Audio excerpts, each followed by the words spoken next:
This next cojones goes to a man who's dear to my heart for standing up for stand-up. When dozens of Netflix employees walked out over Dave Chappelle's reckless decision to perform comedy on his comedy special, CEO Ted Sarandos could have pulled the special and replaced it with more episodes of Who Wants to Watch Koreans Get Killed.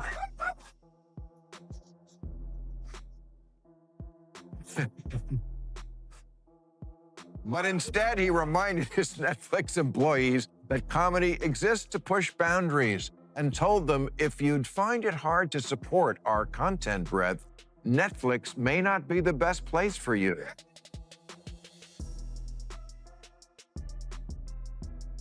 So, for making the phrase, "don't let the door hit you in the ass," never sound better, this is for you, Ted. Ma isn't done taking aim at Hollywood's so-called woke elite. Recently, he went off on several celebrities for pushing what he called a forced agenda and accused them of being completely out of touch with real life. In true Ma fashion, he tore apart their arguments, calling out the hypocrisy and performative nature behind their so-called activism. With his trademark mix of sarcasm and sharp commentary, he made it clear he's not buying their version of virtue. But there's no getting around the fact that what was on the mind of the liberals that night in Brentwood, or wherever we may have been, was that the most powerful witch hunters now were coming from Twitter, the Ivy League, and the progressive left. J.K. Rowling used to be a villain to the right because she wrote books about witchcraft. Now she's a villain to the left because she has the crazy belief that there's more to being a woman than pronouns and lipstick. Ma opened the night by highlighting a sharp irony. The so-called woke left praises its heroes only until those heroes dare to think differently. The moment someone steps off script, they're cast out. He pointed to J.K. Rowling, Elon Musk, Joe Rogan, and even himself as examples, once celebrated, now targeted for voicing unpopular opinions. Ma argued that in this culture, loyalty isn't earned by integrity or ideas, but by obedience, and the second that fades, the mob comes for you. So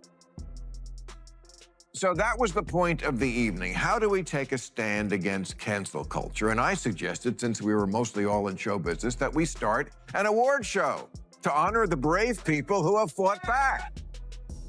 Well,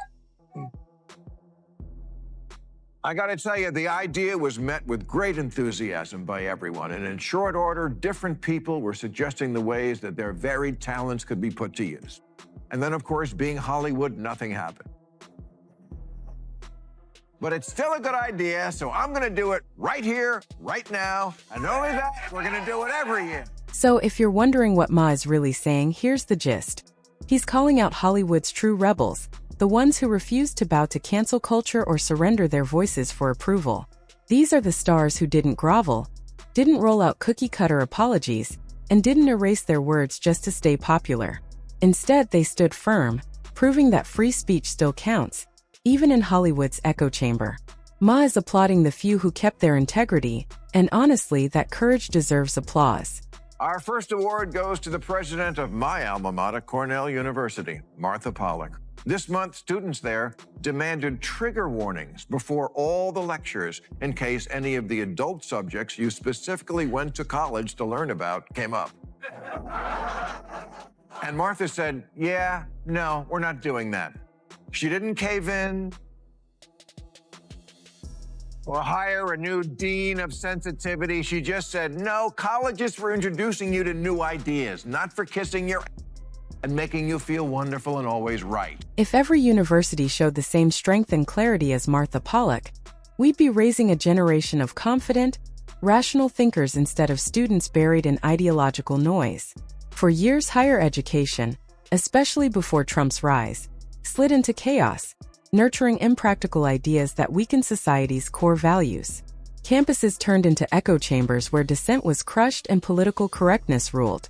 Yet long before the culture wars peaked, leaders like Pollack refused to bend. She defended academic integrity with courage, and that's exactly why Ma believes she deserves recognition. You're thinking of brunch with your parents. I'm just amazed at how this generation can simultaneously be too sensitive for anything distasteful and somehow also so into eating. So, Cornell, I present you with these balls. I sure could have used them when I was there. When you really look at the moral decline in today's younger generation, it's hard not to be shocked. They pride themselves on being fearless and free, flaunting behaviors that would leave past generations speechless. Yet, the same people who boast about being bold fall apart over the slightest joke or differing opinion. They engage in outrageous acts in the name of love or expression, but one word can trigger outrage. The contradiction is striking, and the irony couldn't be more obvious. Our next award goes to the place where many Cornell grads will be working next year, Trader Joe's.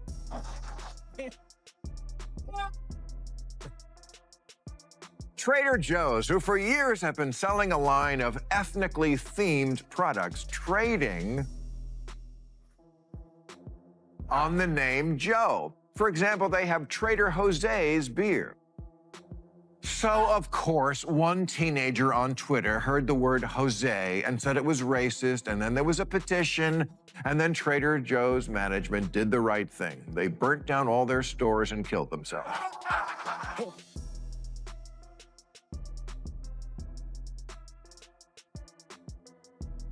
No, they didn't. They said, you oversensitive little. I still remember the Trader Joe's story like it happened yesterday, when the Twitter mob came after them demanding apologies, re-education, and endless groveling. Everyone assumed they'd cave, because that's what most companies do now. They panic, issue long, guilt-filled statements, and rebrand themselves into oblivion. But Trader Joe's did the opposite. They stood firm, refused to join the cancel culture circus, and nothing catastrophic happened. Sales stayed strong, customers stayed loyal, and the outrage faded. Why? Because most people recognized the truth. There was nothing hateful about Trader Jose. It was clever branding, not an insult. By refusing to apologize for something harmless, Trader Joe's showed that courage and common sense still win. Get a life and a sense of humor and released this statement. We disagree that any of these labels are racist, and we do not make decisions based on petitions. You see how easy it is? So to the home of the 19-cent banana, here, have some nuts. Trader Joe's truly earned every bit of praise for standing firm against the so-called woke mob. At a time when most companies crumble under online outrage, they proved that courage still pays off. Their bold stand reminded everyone that the mob's power is mostly noise, just a few loud voices yelling on Twitter.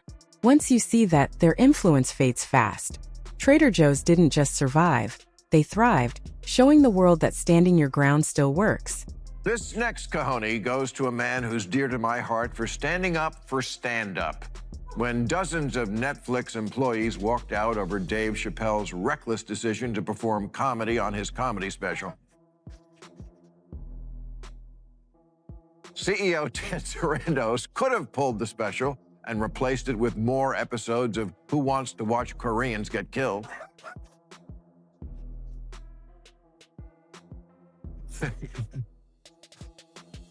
But instead, he reminded his Netflix employees that comedy exists to push boundaries and told them if you'd find it hard to support our content breadth, Netflix may not be the best place for you.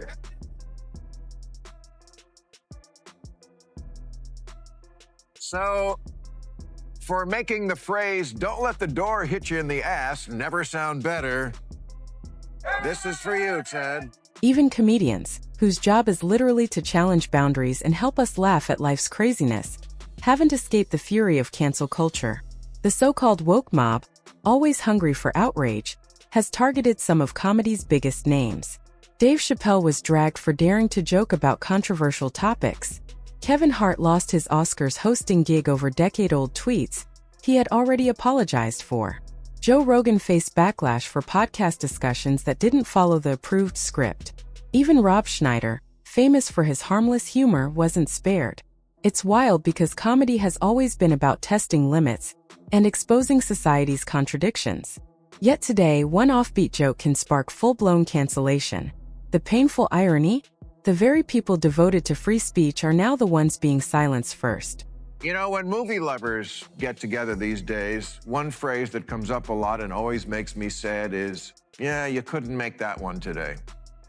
Top of that list is the great Tropic Thunder, which the scolds have been after for years. But in February, Ben Stiller tweeted, "I make no apologies for Tropic Thunder. It's always been a controversial movie since when we opened, proud of it and the work everyone did on it." See, people, it's not that hard. He said it, and he still got a commercial. And the lesson is, if you stand up to the mob for just a day or two, their shallow, impatient, immature, smartphone-driven, gerbil minds will forget about it and go on to the next nothing burger, and you still will have your cojones. Ma didn't hold back when he called out Hollywood celebrities, reminding them that standing up to the woke mob won't ruin their careers. Too many stars live in fear of online outrage, terrified a trending hashtag could destroy everything they've worked for. But Ma made it clear, at worst, you'll deal with a wave of pointless Twitter rants for a day or two before the mob moves on. Careers don't end because of backlash. They end when people surrender to fear. The real danger is silencing yourself just to satisfy a crowd that's never pleased. His message was sharp and empowering. Stop apologizing for common sense, stop letting fear rule your voice, and start valuing courage over compliance. Miley Cyrus once said, "I am moving if Trump is my president. I don't say things I don't mean." Here she is looking miserable, having to endure America at the Grammys last Sunday.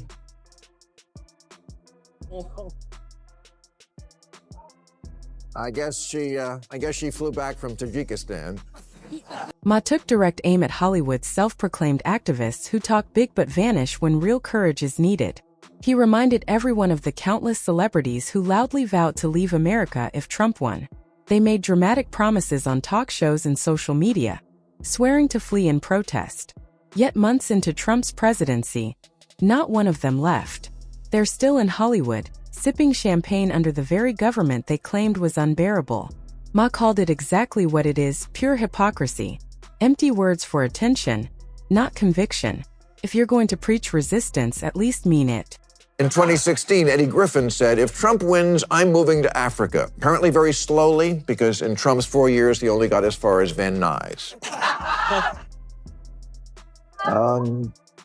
George Lopez once said that if Trump won, he won't have to worry about immigration. We'll all go back. George Lopez, still here. When Trump won, some Hollywood stars promised dramatic exits, like the one who vowed, "I'm moving to Africa." Apparently very slowly, since after 4 years the farthest they got was Van Nuys. George Lopez even joked that if Trump won, he wouldn't have to worry about immigration because we'll all go back. Yet George is still right here. Ma used this as proof that Hollywood celebrities are the last people anyone should turn to for serious advice. These aren't philosophers or visionaries. They're performers whose lives revolve around applause. Their beliefs shift with trends, and their morals bend the moment it threatens their fame. When the woke mob comes calling, most fold instantly, offering empty apologies to protect their image. Very few have real principles or courage to stand for something beyond their brand. Their compass doesn't point toward truth or integrity, only relevance. Ma's takedown wasn't just about jokes, it was a full-on reality check. Cancel culture only holds power if people hand it over. Trader Joe's proved that standing firm works. Comedians showed that laughter can't be censored. And Martha Pollack reminded everyone that bravery still exists in academia. Meanwhile, Hollywood elites can keep posturing for the cameras. Real influence comes from those who refuse to kneel. Ma's message was sharp and simple. Stop bowing to fake outrage and start defending common sense. In today's world, defiance isn't rebellion, it's survival. And with that, we wrap up this video. If you enjoyed it, don't forget to like, share, and subscribe for more content like this.